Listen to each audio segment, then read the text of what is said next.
شروع اللہ کے نام سے جو نہایت مہربان اور رحم کرنے والا ہے۔ ناظرین، آپ سب کو رمضان المبارک کی آمد مبارک ہو۔ اور آج اصل میں پہلا روزہ بھی شروع ہو گیا۔ ابھی ہمارے ایک دوست ہیں، انہوں نے بڑی اچھی بات کہی۔ انہوں نے کہا کہ ابلیس کے ساتھ مذاکرات کامیاب ہو گئے ہیں، وہ تو بند ہو جائے گا 30 روز کے لیے۔ اور یہ انہوں نے رمضان شروع ہونے سے پہلے، مغرب سے پہلے انہوں نے یہ کہا۔ لیکن وہ ابلیس کا جو کریکٹر ہے، جو وہ پاکستانی تاجر اور یہ فروٹ بیچنے والے اور پکوڑے لگانے والے خانچہ فروش جو ہے، یہ سنبھال لیں گے۔ یہ ہمارا المیہ ہے کہ ہم ماہ رمضان، مجھے یاد ہے میں 2003 میں پیرس گیا رمضان مبارک میں، تو واپسی میں ہم نے کچھ جو ہے نا وہ خریداری کرنی تھی۔ تو وہ ہم دو دوست تھے، آفیشیل ٹور پر تھے، تو ہم آپس میں اردو میں بات کر رہے تھے، تو بل میرا بن چکا تھا، اس دوست کا بھی بن چکا تھا۔ تو اس سے مجھ سے پوچھا فرام انڈیا فرام پاکستان؟ میں نے کہا جی فرام پاکستان۔ تو اس نے کہا کہ بل واپس دیجیے۔ میں نے مجھ سے بل واپس دے کر انہوں نے مشین پر حساب کتاب کیا اور آدھی رقم میرے حوالے کر دی۔ میں نے کہا یہ کیا؟ انہوں نے کہا کہ یہ آپ لوگوں کی عید ہے، تو اس لیے جو ہے نا یہ اسٹور پہ پورا رمضان جو ہے وہ رہی ہے، سیل رہی ہے، تاکہ آپ لوگ اچھی طرح عید گزار سکیں۔ اور پھر انہوں نے بتایا کہ اور وہ رمضان تھا جس میں کرسمس بھی اسی مہینے میں تھی، اور ہندوؤں کی دیوالی بھی تھی، اور جوس کا جو قومی وہ مذہبی تہوار ہوتا ہے وہ بھی اس میں تھا۔ تو ہم سے اچھے تو وہی ہیں، ہم تو اسلام کے نام پر پتہ نہیں کیا کیا کچھ کر جاتے ہیں۔ بہرحال ناظرین، آتے ہیں بلاگ کی جانب۔ آج گزشتہ 24 گھنٹوں سے ایک ویڈیو بڑی وائرل ہے صدر ٹرمپ کی، یوکرین کے صدر زیلنسکی کے ساتھ، اور ان کے ساتھ جے ڈی وینس جو ان کے نائب صدر ہیں وہ بھی ہیں۔ اور یہ دو حضرات، اور یہ آپ یہ دیکھیے کہ یہ دنیا کے سب سے طاقتور ملک کے صدر ہیں، اور ہمیں یہ سکھایا جاتا ہے کہ جناب، پڑھایا جاتا ہے جناب مغربی تہذیب اور بڑی تمدن ہے، اس میں بڑی تہذیب ہے جناب، یہ ہے وہ ہے، پاکستانی تو کچھ بھی نہیں ہے، تو گورا تو جناب اس کی بڑی روایات ہیں۔ کیا روایت ہے جی؟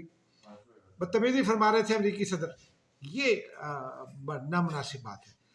اور وہ جو کچھ بھی ہے، آپ میڈیا کے سامنے، آپ نے ایک صدر آپ کا مہمان ہے، وائٹ ہاؤس پہ مہمان ہے، اوول آفس میں آپ بیٹھے ہیں، اور آپ اس کو بری طرح لتاڑ رہے ہیں، آپ دونوں مل کر زور زور سے میڈیا کے سامنے۔ یہ انتہائی درجے کی جو ہے وہ بدتمیزی میں شمار ہوتا ہے، اور یہ کہیں بھی قابل قبول نہیں ہوتا۔ لیکن اس کا ایک تو امپیکٹ یہ ہوا کہ چند روز پہلے وہ صدر میکرون ان کا نام ہے فرینچ میں، وہ ان کے ساتھ بھی ٹرمپ نے کوئی میڈیا کے سامنے بات کرنے کی کوشش کی، تو انہوں نے بھی آگے سے سخت جواب دے دیا تھا، تو وہ بات رک گئی تھی۔ لیکن امریکہ جیسا ملک جو اپنے آپ کو دنیا کا ٹھیکیدار بھی سمجھتا ہے، اور وہ خیر وہ ان کے جو ولسن روز پتہ نہیں جمہوریت اور انسانی حقوق اور آئین اور پتہ نہیں کائے کی باتیں کرتے ہیں، اور اسرائیل کے وہ حامی ہیں جو اب تک 50,000 سے زیادہ فلسطینیوں کو شہید کر چکا ہے۔ تو فلسطینیوں کے قتل میں، اور یہ جو رمضان شریف میں قتل عام فلسطینیوں کا جاری رہے گا، اسرائیل کی جانب سے اللہ نہ کرے رک جائے، نہ کرے، تو اس کا ذمہ دار جو ہے وہ امریکہ بھی ہے۔ تو بہرحال یہ بدتمیزی جو ہے یہ انتہائی ناگوار بات ہے۔ لیکن آپ یہ دیکھیے کہ اس کا ایک امپیکٹ یہ ہوا کہ کل صدر زیلنسکی جو ہے وہ لندن میں یوکرین وار کانفرنس میں شریک ہوں گے، اور برطانیہ، جرمنی اور فرانس اور چند اور یورپی ممالک کھل کر ان کے ساتھ کھڑے ہو گئے، یعنی وہ امریکہ کے ساتھ امیر ہے۔ جب سے امریکی صدر آئے ہیں، وہ امریکہ کو انہوں نے ایک دکان بنا دیا ہے، وہ سیلس مین بن گئے ہیں، اور اس کے بعد یہ ڈپلومیسی کے بالکل طریقے نہیں ہوتے۔ ڈپلومیسی میں اور چیزیں ہوتی ہیں، کچھ لو کچھ دو ہوتا ہے، لیکن وہ بدماش بن گئے ہیں، اور وہ اسی طرح سے ڈیل کرے کہ پیسے ہیں تو یہ لے لیجیے۔ وہ دیکھیے نا، انہوں نے یوکرینین پریزیڈنٹ کو پچھلے دنوں میں یہ کہا تھا کہ وہ جو تمہارے 350 کھرب ڈالر کے جو ہے وہ ہیں معدنی ذخائر، وہ ہمارے حوالے کر دو۔ انہوں نے بھی کہا تھا دے دیتا ہوں، لیکن اب ان کے ساتھ جو سلوک کیا امریکہ میں، تو کیا وہ دیں گے؟ نہیں دیں گے۔ تو بہرحال اس دوران میں ایک اور زیادہ، اس سے زیادہ افسوس مجھے اس بات کا ہوا کہ پاکستان میں کچھ عناصر جو ہے وہ ان کا تعلق بدقسمتی سے پی ٹی آئی سے، میرا ذاتی طور پر کوئی عمران خان سے پرخاش نہیں ہے، مجھے وہ اچھے بھی لگتے ہیں کئی حوالوں سے، کرکٹ کے ہیرو ہیں، انہوں نے ورلڈ کپ جیتا، اور ہمارے چائلڈ ہیرو تھے وہ کرکٹ میں۔ اور میں نے ان کو ذاتی طور پہ بھی یہ درخواست کی تھی کہ دیکھیے آپ ہیرو، اور آپ کا ایٹیٹیوڈ ذرا ڈفرینٹ، آپ سیاست میں مت آئے۔ وہ آ گئے. اب وہ اور پھر ان کے لوگ جس قسم کی گالی گلوچ بدتمیزی کرتے ہیں وہ ہم روز بھگتتے بھی ہیں، لیکن ان کے لوگ اس کی تعویلات تلاش کریں. یعنی آپ یہ دیکھیے کہ ایک صدر جو ہے وہ دوسرے صدر کے یعنی ایک مہمان بلا کر اس کی توہین کر رہا ہے، اور پی ٹی آئی اس کی کے لوگ اس کی تعویلات تلاش کر رہے ہیں. یہ اس میں عمران خان کا تو قصور شاید نہیں ہوگا، لیکن بھارت جو پی ٹی آئی کے لوگ کر رہے ہیں ان کو سوچنا چاہیے کہ وہ کیا کر رہے ہیں. اب آتے ہیں ناظرین پی ٹی آئی ہی کی اگلی موو کی جانب، کیونکہ پی ٹی آئی پاکستان میں ایک تحریک چلانا چاہتی ہے. وہ عمران خان کی اپنی شکایات ہیں، وہ کتنی درست ہیں کتنی غلط ہے اس سے قطع نظر وہ اپوزیشن کی بعض جماعتوں کو اکٹھا کیے ہوئے ہیں. حالانکہ وہ میری نظر میں ان جماعتوں کی کوئی اتنی امپورٹنس نہیں ہے، لیکن بہرحال اب ایک اتحاد جو ہے اس کی اپنی ایک اہمیت ہوتی ہے. چاہے اس میں زیرو سم اماؤنٹ رکھنے والی یا زیرو سم پاور رکھنے والی جماعت بھی کیوں شامل نہ ہو، لیکن اس کا ایک امپیکٹ ہوتا ہے کہ جناب اتنی جماعتیں مل گئی. تو اس میں مولانا فضل الرحمان بھی ہیں اس کانفرنس میں جو ابھی کی تھی. اور میں معافی چاہتا ہوں، 2 روز پہلے میں نے کہا تھا کہ یہ پی ٹی آئی کی کانفرنس ہے، تو ہمارے ایک دوست ہے غیاث اکرم، انہوں نے کہا کہ جی یہ تو ہماری جماعت یعنی وہ شاہد خاقان عباسی صاحب کی جو جماعت ہے اس کے ساتھ ہے وہ. اور انہوں نے کہا کہ یہ تو سارا ہم نے ارینج کیا تھا، تو آپ نے سارا کریڈٹ پی ٹی آئی کو دے دیا. تو میں آپ سے بھی معذرت خواہ اور غیاث اکرم سے بھی، اور شاہد خاقان عباسی صاحب سے بھی، بہت اچھے آدمی ہیں وہ. تو اور اس کے ساتھ ساتھ پھر محمود اچکزئی صاحب ہیں، اختر جان مینگل کو بھی شامل کرنے کی کوشش کریں، ان کی اخلاقی حمایت تو شاید حاصل ہے. کچھ اور جماعتیں بھی ہیں، پیر پگاڑا صاحب بھی ہیں ان کے ساتھ. پی ٹی آئی یہ سمجھتی ہے، لیکن اس میں ذرا سی پولیٹیکل ڈیولپمنٹس پر ذرا سی غور کرنا چاہیے کہ پولیٹیکل ڈیولپمنٹس جو ہیں ہماری، اس میں ایک تو یہ ہوا ہے کہ پچھلے دنوں مرتضیٰ جتوئی جو ہے وہ سندھ حکومت نے کوئی ایک قتل کا معاملہ تھا جس میں ان کے خلاف کوئی مدعی تھا، مرتضیٰ صاحب کو گرفتار کر لیا. مرتضیٰ جتوئی کو میں غلام مصطفیٰ جتوئی صاحب کو بہت پسند کرتا ہوں، بہت ہی اچھے آدمی تھے. مرتضیٰ صاحب سے میری کوئی زیادہ تعلق نہیں ہے، ایک آدھ دفعہ کی کوئی شاید سلام دعا ہوگی بس. لیکن وہ ان کو انہوں نے گرفتار کر لیا، حیدرآباد نارا جیل میں رکھا. پھر وہ ان کی اس مقدمے میں رہائی کسی طرح ہوئی کہ مرتضیٰ کے گھر والوں نے ایفرٹ کی ہوگی یا دوستوں نے اس فیملی کے ساتھ کچھ کیا ہوگا، تو انہوں نے جو ہے وہ ضمانت کی مخالفت نہیں کی، ضمانت ان کی ہو گئی. تو پھر کسی اور مقدمے میں سندھ حکومت نے ان کو گرفتار کر لیا، جو شاید وہ جو بحث چوری ٹائپ کے مقدمات ہوتے ہیں، غالباً اسی طرح کا کوئی مقدمہ تھا. لیکن پھر اب وہ دوبارہ رہا ہو گئے. تو اب پیر پگاڑا کا جو ایشو تھا سندھ حکومت کے ساتھ بھی، وہ بس یہی تھا کہ میرے لوگوں کو پکڑ لیا گیا ہے جو میرے اتحادی ہیں. اور پیر پگاڑا کی ذاتی طور پر آصف علی زرداری کے ساتھ بہت اچھی دعا سلام ہے، بہت اچھا ان کا یارانہ بھی ہے ایک طرح سے.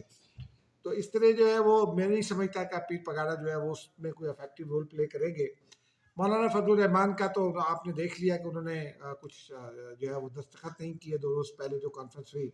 شاہد خاقان عباسی صاحب کو بھی یہ شکایت ہے کہ پی ٹی آئی اس کو اپنا شو قرار دیتی ہے. میرا یہ خیال ہے، کیونکہ جو مجھے ریسپانس آیا میرا یہ خیال اس سے بنا. لیکن اس میں محمود اچکزئی صاحب بھی ہیں. محمود اچکزئی صاحب کا ایک ایڈیشنل پوائنٹ یہ ہے کہ وہ آپ کو یاد ہوگا 2008 سے پہلے جب یہ پیپلز پارٹی اور نون لیگ کے درمیان میثاق جمہوریہ سائن ہوا تھا محترمہ بے نظیر بھٹو اور نواز شریف کے درمیان، اس وقت ایک اپریسڈ نیشنز موومنٹ بھی ایک بنی تھی پونم کے نام سے، پاکستان اپریسڈ نیشنز موومنٹ، اور عمران خان اس کا حصہ تھے، اور پھر وہ محمود اچکزئی صاحب اس کے کنوینر تھے. تو اس وقت جو ہے وہ انہوں نے بائیک آؤٹ کر دیا تھا، عمران خان صاحب نے بھی بائیک آؤٹ کر دیا تھا. لیکن اس کے بعد 2018 کا جو الیکشن ہوا، بلکہ 2013 میں جو الیکشن ہوا اس میں بھی عمران خان نے، اس کے بعد جو انہوں نے محمود اچکزئی صاحب کا حال کیا. اب وہی اچکزئی صاحب ہے، میں ان کو چونکہ 30 سال سے جانتا ہوں، قریب سے جانتا ہوں، وہ آئین اور قانون کی بات کرتے ہیں تو وہ اسی لیے وہ عمران خان کے ساتھ ہیں. آئین اور قانون، وہ چاہتے ہیں کہ عمران خان بھی آئین اور قانون پر عمل کریں. انہوں نے ابھی کہا بھی ہے اس کانفرنس میں پی ٹی آئی کو کہ یہ اگر فارم 47 کی اسمبلی ہے تو اس سے باہر نکلیں. لیکن وہ بیچارے وہ مرنجا برنج شخصیت ہیں جو بلکہ مومن ہیں. وہ کہتے ہیں نا مومن ایک سراغ سے دوسری بار نہیں ڈسا جاتا، تو وہ ایسے مومن ہیں جو دوسری بار ڈسے جانے کے لیے تیار ہے. یہ بھی ہمارے ایک دوست کا کامنٹ تھا. لیکن اس میں ناظرین میری اطلاع یہ ہے کہ کچھ جماعتیں ایسی ہیں جو وہاں پر موجود ہیں، وہ کسی صورت اس اتحاد کو نہیں بننے دیں گی. جیسے مولانا فضل الرحمان کی جے یو آئی ہے، ان کے درمیان اور پی ٹی آئی کے درمیان جو بھی تعلق رہا ماضی میں، جس طرح کے الزامات عائد کیے مولانا فضل الرحمان اگر پی ٹی آئی کے ساتھ گئے تو ایک تو ان کا ووٹر جو ہے جو مولانا صاحب کا احترام اس لیے کرتا ہے کہ وہ ان کے مذہبی پیشوا ہیں، اور وہ عمران خان نے ان کے بارے میں جو ماضی میں فاؤل لینگویج استعمال کی یا انہوں نے عمران خان کو جیسے یہودی ایجنٹ کہا ہوا ہے، تو پھر وہ فالوور کیا کرے گا، وہ ٹوٹ جائے گا، مولانا کو یہ خطرہ ہے۔ اور یہ میری جے یو اے کے کئی لوگوں سے بات ہوئی، اس کے ساتھ ساتھ مولانا کو یہ گلا ہے کہ ان کا ووٹ چرایا گیا۔ وہ ووٹ کہاں چرایا گیا؟ پنجاب میں تو ان کا ووٹ بینک ہے نہیں، کبھی انہوں نے سیٹ نہیں جیتی پنجاب سے۔ ان کا ووٹ بینک سب سے زیادہ جو اسٹرینتھ ہے ان کی وہ خیبر پختونخوا میں ہی ہے، وہیں پر انہوں نے حکومت بھی بنائی تھی، اکرم درانی وزیر اعلیٰ رہے، حالانکہ اس وقت بھی جماعت اسلامی اور دیگر مذہبی جماعتیں ان کے ساتھ تھیں، لیکن وہاں ان کی بڑی فالوئنگ ہے۔ تو ان کا ووٹ بینک کس نے چرایا، کس کے لیے چرایا؟ تو وہاں تو فائدہ پی ٹی آئی کو ہوا۔ تو پھر مولانا اگر پی ٹی آئی کے ساتھ بیٹھ جائیں گے تو اس ووٹر کو کیا جواب دیں گے؟ تو اس وجہ سے مولانا بالکل اس تحریک کا حصہ نہیں بنیں گے، یہ میں بالکل اپنی اطلاعات کی بنیاد پر کہہ رہا ہوں۔ پھر کچھ اور لوگ ایسے ہیں کہ جو وہ بھی وہاں اس لیے موجود ہے کہ خدا نہ خواستہ کوئی تاریخ نہ چل جائے۔ بہرحال مجھے یہ میری اطلاع تھی، میں نے کہا آپ کے ساتھ شیئر کروں۔ اس کے ساتھ ساتھ ناظرین اب آتے ہیں ایک اور خبر کی جانب۔ وہ آپ نے سن لیا عرب ممالک والا، وہ معاملہ ایسا ہی ہے، لیکن مجھے یہ لگتا ہے کہ جو میری اطلاعات ہیں پی ٹی آئی میں بھی ابھی ان چیزوں پر غور ہو رہا ہے، اور پی ٹی آئی میں اگلے دنوں میں شاید مولانا فضل الرحمان کے خلاف ایک بار پھر فاؤل لینگویج استعمال ہونا شروع ہو جائے۔ یہ میری اطلاع تھی، میں نے کہا آپ کے ساتھ شیئر کر دیں۔ اب تھوڑی بات کرتے ہیں ناظرین مولانا حامد الحق مرحوم کی۔ وہ مولانا سمیع الحق کے بیٹے ہیں۔ مولانا سمیع الحق بھی قتل ہوئے تھے یا راول پنڈی میں قتل ہوئے تھے، اور وہ ان کے قتل کے محرکات جو ہیں وہ پس پردہ ہی ہیں، اور پس پردہ ہی رہے تو اچھا ہے، اگر ایک بڑا نام تھا ان کا۔ لیکن مولانا سمیع الحق جو ہے وہ طالبان کے استاد کہے جاتے ہیں، ملا عمر کے تو وہ استاد ہیں، اور وہ حامد الحق ان کے صاحبزادے ہیں۔ حامد الحق نے گزشتہ دنوں جو رابطہ عالم اسلامی ہے، معتمر عالم اسلامی کہلاتی ہے، اس میں انہوں نے بہت سخت موقف اختیار کیا تھا اینٹی طالبان خواتین کی تعلیم کے حوالے سے، اور ان کو اطلاعات کے مطابق دھمکیاں بھی ملی تھی۔ پھر ان کے گھر کا دروازہ، گھر کا وہ راستہ استعمال ہوا وہ مسجد میں آنے کے لیے مدرسے کا، جو وہ حامد الحق صاحب استعمال کرتے تھے سیکیورٹی کی وجہ سے، اور وہاں قیام بھی کیا، جو خودکش حملہ آور ہے اس نے اطلاعات کے مطابق وہاں چند روز قیام بھی کیا۔ تو یہ لیکن اس میں ایک سوال ہے بڑا امپورٹنٹ، چونکہ وہ منٹور طالبان کے استاد سمجھے جاتے ہیں، اور حامد الحق صاحب بھی استاد ہی سمجھے جاتے ہیں، کیونکہ اب وہ اس مدرسے کے معتمم تھے۔ تو کل ایک دوست نے بڑا سوال اٹھایا، انہوں نے کہا کہ مولانا حامد الحق اگر شہید ہیں تو پھر ان لوگوں کا کیا اسٹیٹس ہے جو طالبان کے ہاتھوں مارے گئے ہیں؟ وہ طالبان جو مولانا سمیع الحق کے شاگرد ہیں، ان کے ہاتھوں جو ہزارہا مسلمان شہید ہوئے ہیں، تو پھر ان کا کیا اسٹیٹس ہے؟ اور کیا وہ پھر کیسے شہید ہو سکتے ہیں؟ ایک وقت پہ دو شہید تو نہیں ہو سکتے۔ لیکن اللہ تعالیٰ مولانا حامد الحق کی مغفرت فرمائے۔ اگر وہ میری نظر میں اچانک موت اس طرح کی جو ہے وہ دہشت گردی میں، وہ چونکہ ایک مذہبی اصول بھی ہے کہ وہ شہادت کے درجے میں آتی ہے، تو وہ ٹھیک ہے، لیکن یہ سوال امپورٹنٹ ہے۔ تو ہمارے مذہبی رہنماؤں کو اس طرف بھی سوچنا ہوگا کہ انہوں نے کیا کیا ہے۔ انہوں نے ایک ایسی انتہا پسندی کو فروغ دیا ہے جس کا فی الحال ہمارے پاس کوئی توڑ نہیں ہے۔ ناظرین مجھے اجازت دیجیے، خدا حافظ۔